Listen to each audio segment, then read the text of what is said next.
Hello, I'm Douglas Brinkley, presidential historian for the New York Historical Society. I'm here to have a conversation about our 44th president, Barack Obama, with the New York Times chief White House correspondent, Peter Baker. We are coming to you from the Robert H. Smith Auditorium at the New York Historical Society. Welcome. Wonderful to have you here, and your experience and wisdom as New York Times White House correspondent. Tonight's on Barack Obama's presidency in particular, but I wanted to begin by asking you to tell us, was Barack Obama born in the United States?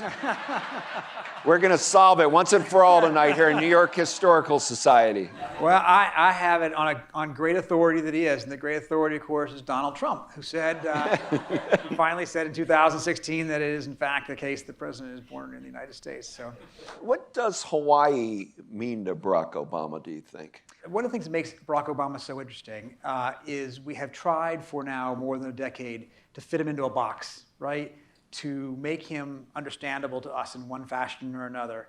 He's either the great progressive hope, or he's the post-partisan centrist, or he is the African-American trailblazer, or he is one of many other things we could define him. Hawaii is integral to understanding because it is so different than the experience you might have in the mainland, right? He's an African-American, but raised by white grandparents for the most part in a school that is multicultural but not particularly black. And he's often described as the first Asian president because, in fact, not only did he grow up in the Pacific but spent some time in Indonesia. So I think anybody who's traveled or spent time overseas understands that provides a certain clarity of vision that you don't necessarily get living here at home. You know, there have been so many good books being written about Barack Obama right now, but yours is just stellar, and I recommend it to everybody. But tell us about your personal relationship with the president. When did you first meet Barack Obama? I went out with him on the campaign trail in 2008. I wasn't one of the regular campaign reporters, but as a White House reporter, I wanted to make sure I got to know whoever was coming next. And if you only see them once they get to the White House and you don't understand the trials and tribulations, the journey that got them there, you're missing part of the picture. But I didn't really get to know him at all until 2009 once he was in the White House. He is a smart, engaging, nuanced person. He is reserved. He is not hail fellow, well met. He's not like Bill Clinton or George W. Bush in that sense. He would come to the back of the plane and say hi, but it wasn't for chit chat. You know, he didn't come back and say, hey, how's the family doing? What's going on? In your newsroom or something like that. If he came back, it was because he had a message to deliver. Usually he thought your story wasn't very good, and he wanted to make sure you understood that. He had some other points to make, but he was an all-business guy. I remember one time I went in for an interview in the Oval Office, and it was for the New York Times Magazine, so it was meant to be more expansive, more introspective. It wasn't meant to be like boom, boom news. And we sit down, and he says, okay, go. Like that was his thing. Go. He's all business. What about the grassroots organizing side of him? Do you think still made a difference when he was president? Well, look, he was a community organizer, right? That is the fundamental part of his biography. But he graduated into the pantheon of presidents, as you do. You might start off as a local or state or type of politician, but once you get to the White House, you're thinking and living in a different atmosphere, a rarefied atmosphere, of which, of course, as you know, only 40-some people had lived before. And the peers you have around the world are pretty minimal as well. And so he was a figure in history from the moment he was elected. The first line in his obituary was written the moment he was elected, which he knew. The first line being that he's our first African-American president. Absolutely. Yeah, and there's that great letter of that he wrote John Lewis right when he became president. If not for you, John, meaning if not for Selma and what you did marching over the Pettus Bridge, how did he balance being a civil rights person and all that entails with being a president for all the American people? That was one of the fundamental challenges for his presidency, right? He understood where he came from. He understood whose shoulders he was brought to the White House on. And in the Oval Office, he put a new rug in, and the rug had the Martin Luther King quote, of course, on it, and he had a Martin Luther King bust, famously in the Oval Office. But he didn't talk about that much in his first term. Why? He would tell you the answer is because I had a lot going on, right? And he did. He had a financial crisis. He had a couple wars, a few things going on. Fair enough. But I also think, obviously, politics enters into that. He did not want to be seen as an African-American president. He wanted to be seen as a president who happened to be African-American. He did not want to be defined. He did not want us to put him in a box. He hated that. And so he wanted to be a president for all people. His second term, he got a little more vocal about it. Partly, again, circumstance, right? In his second term, we saw a significant series of anniversaries, right? He went to Selma with John Lewis for the 50th anniversary. He went to the Washington Mall for the anniversary of the I Have a Dream speech, the LBJ Library for the anniversary of the Voting Rights Act. But also these terrible, horrific events in Ferguson and in Charlotte and Baltimore and so forth that required any president to speak out on race more. Now, since we're doing presidential history series here, we're talking about the Nobel Peace Prize. Theodore Roosevelt won one for the Russo-Japanese War, Woodrow Wilson for ending of World War I, and then Jimmy Carter had won one as a president, post-president, for his work on river blindness, guinea worm, et cetera. Why did Barack Obama win a Nobel Prize? How important was his speech, and what do you think it means to his presidency? It's remarkable. It's the only time I have to think in American history in which a Nobel Prize was seen as a political liability.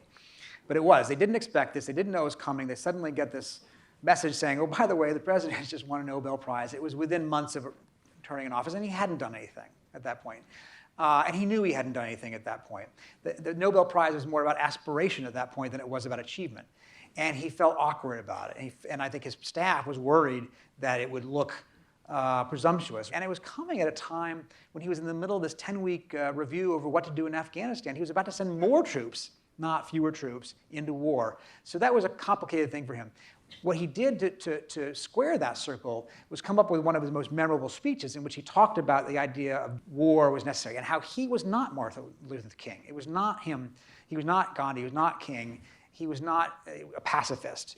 He was a commander-in-chief, and there was a role for him to play in the use of force for just causes. I don't think it's a message that gets said very often at the Nobel Peace Ceremony, but it was a very memorable speech, and I think one of probably the five or 10 maybe most memorable of his presidency. Somebody asked you to pick a speech or two, perhaps, that you think are kind of eternal. Is there one that you gravitate towards? You know, the truth is his best speeches were as a candidate. When he got on the campaign trail is when we heard the soaring oratory, when we heard the sort of the inspiration. He could take a stadium of 80,000 people and rouse them with the idea, not just the idea of what he would do, but the idea of himself, right? He was selling biography as much as he was selling ideology. And when it came to being in office, he sort of reverted to kind of a more professorial mode, right? No offense, Professor. But he would want to explain things to us in a way that made sure we got it. And sometimes that could be a little pedantic and sometimes a little didactic, and it didn't tend to inspire as much. And when we went to press conferences, you knew the first question had to be a good one because you weren't necessarily going to get a second one. I mean, like he would take 13 out of the 20 minutes you were given for an interview, for instance, on the first question, like, how are you today? Ooh, bad idea. And if you dare to try to interrupt him, he would say, excuse me, I haven't finished yet. And he had 14 points, and he was going to make all of them. So he was a tough interview, but his most inspiring things were actually out on the campaign trail. And perhaps those grief counselor-in-chief speeches, like when he went to Charleston at the AME Church and sang Amazing Grace. Absolutely. How was he affected by the gun violence issues and having to constantly go to these places like Tucson or? Well, look, you can never forget the Newtown school shooting after his reelection in 2012, and he was like anybody would be so moved by that, and he was in the Oval Office preparing to make some remarks, and his staff told us later that they'd never seen him so unable to compose himself, so distraught. So he's very, he had moments of great emotion, even though I think for the most part we remember him as a stoic person. If we can beam ourselves back to Obama's victory, we had the Great Recession when he won, and our economy was in tatters. And that was really a first line of business. How do you get America up and running again? How did he succeed, and what did he do in his first year that impresses you in the sense of dealing with our economic crisis? You know, look, there is no playbook for this. We had not had anything quite like this before, and the truth is, he was faced with this incredible dilemma where anything seemed possible. The whole thing could just fall off a cliff. He had a good transition with George W. Bush, but he came into it facing the likelihood that anything bad could happen. He had the auto industry on the edge of collapse. The banking industry was on the edge of collapse. He proposed a stimulus package that was criticized as too much by the Republicans, too little by the liberals. But you know, piece by piece, he began pulling the country back, or at least the country began to come back. How much credit you want to give him versus how much you say it's the economy will for always be argued. But the economy we see today the recovery obviously began under his watch and has continued after he left office. Yeah, and the famous bailout of General Motors, which gets kind of underplayed somewhat. Tell us, what did he do? How did he help save GM? Well, he was asked, in effect, to basically bail out these two big companies, two of the big three, for all their bad decisions, all of their poor management, poor leadership, poor forecasting of the marketplace. And he came very close to letting Chrysler go down and saying, I may not do it. Eventually, he was convinced that it wasn't just the company that would suffer, but that a whole chain effect would ripple through the Midwest because of the supply chains and all the different businesses that were related. So after a series of very difficult meetings, he decided he would invest federal money in saving them. He fired the head of GM and basically took them over. For a while, we owned these large car companies as taxpayers. And it worked. You know, the car companies came roaring back. And that's one of the things that sealed re-election for him, because he was able to go to the Midwest and say, you know, we've accomplished something here. We pulled back from the brink. How do you judge President Obama's war on terror and the things that he did? I mean, obviously, as a candidate, the fact that he had been against the war in Iraq was a big boon for him in defeating Hillary Clinton to secure the Democratic nomination. Mm-hmm. Now he's president and has to send troops into Afghanistan and has to be the overlord of our Middle East policy. How did he do that in his first term, and that culminating into the killing of Osama bin Laden? So he came into office having criticized President Bush in his war on terror in pretty sharp terms, not just Iraq, but surveillance and drones and the military tribunals and Guantanamo and all these things. But what he was criticizing was really Bush first term. Bush second term had actually changed a lot of these things. So that by the time President Obama takes office, he doesn't actually make as big a pivot as you would have thought from the campaign trail. Yes, he signs an order banning torture, but the truth is they had stopped waterboarding at the end of Bush's first term. They hadn't done it in the second term. Yes, he signed an order to close Guantanamo, but actually President Bush had moved out more detainees from Guantanamo during his final 2 years than President Obama would in his 8 years. Now, he left him the hardest cases, so I'm not trying to make a point. But my point is that Bush was actually moving in the direction that Obama would later take that war on terror. So he adopted a lot of what Bush left him, including surveillance, as Edward Snowden would later show us, and kept a lot of it. But once you're in the Oval Office, it looks different than on the campaign trail. You could be on the campaign trail and criticize the president, but when you're in the Oval Office and you're the guy they bring the intelligence report to every day, say, here, Mr. President, are the 100 ways bad guys are trying to kill Americans today, and you have to stop. That's a big, big burden on your shoulders. And I think he was more willing to accept some of the things that President Bush had done than he had been as a candidate. Do you remember, as a New York Times reporter, what you were doing when Osama bin Laden got killed, and and tell us about that and how? Yeah, I was at home at night. I was actually on book leave, working on a book about Bush, but I got a call from one of our photographers, a guy named Doug Mills, who's a fantastic photographer, and Doug called me and said something's going on. Something's happening. I think they got bin Laden. I said, why do you have it? Doug is better sourced than any of the reporters. Mm-hmm. And so I start calling and making calls. Helene Cooper, my colleague, starts making calls. And we get it confirmed just before he goes out to make the announcement that that's what they're going to do. And what's remarkable, of course, is how it brought the country together. And within, let's say, 48 hours, it was over. President Obama's approval numbers went up to about 60-some%, highest I think he had in his presidency. And within a week or two or three, we were back to our normal politics. Well, we got Osama bin Laden, thank God. But the problems in the Middle East continued. in Syria came to become a very dominant part of his two-term presidency. How was he kind of entrapped in the Syrian morass, and how do you think he fared with that? I think he would tell you probably that Syria was the big gaping hole of his presidency where he wished he could have done more. He failed to do what he would have liked to do. And I think to understand Syria, you have to go to Libya. Libya in 2011, Gaddafi is threatening massacres of rebels and civilians in Benghazi where they are resisting his rule. And President Obama is talked into intervening. And he wasn't really happy about it, but he decided to go along with it. They ended up displacing Gaddafi, and instead there was a mess and chaos on the ground that ultimately would lead to the Benghazi attack that killed 4 Americans and hurt Hillary Clinton's political future as well. He didn't want us to be involved there. So the minute we finished the initial mission, we got out. And he was so burned by the ultimate result, he decided, I'm not going to do that again. And that what comes next is Syria. We don't want to have in Syria what happened in Libya. So he was even more resistant to the idea of American intervention of any sort. That doesn't mean necessarily American troops would have gone into Syria, but there are plenty of middle grounds. But he often presented the choice as if it was between doing nothing or doing a full-scale Iraq invasion a la President Bush. And a lot of advisors of his and a lot of critics of his said, well, wait a second, there are some middle ground things here where we could do. We could have to impact, at least try to stop some of the slaughter. And he was very reluctant. What about world leaders? Is there somebody you think he got along with particularly well if you were going to do a dual biography of Obama and somebody? And then conversely, where did he not have chemistry with a world leader?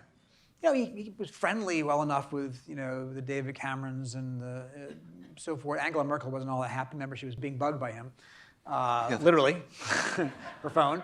He got along well with Dmitry Medvedev, who for a time was the president of Russia, even while Putin was still pulling the strings as his prime minister. But I remember doing a story once saying, he doesn't really have warm relations with any foreign leaders. And, I got yelled at by the staff, the Obama staff. How could you say that? Okay, well, name one for me. Well, they really couldn't. They said, the leader of South Korea, they've had a conversation or two. It just wasn't his thing, right?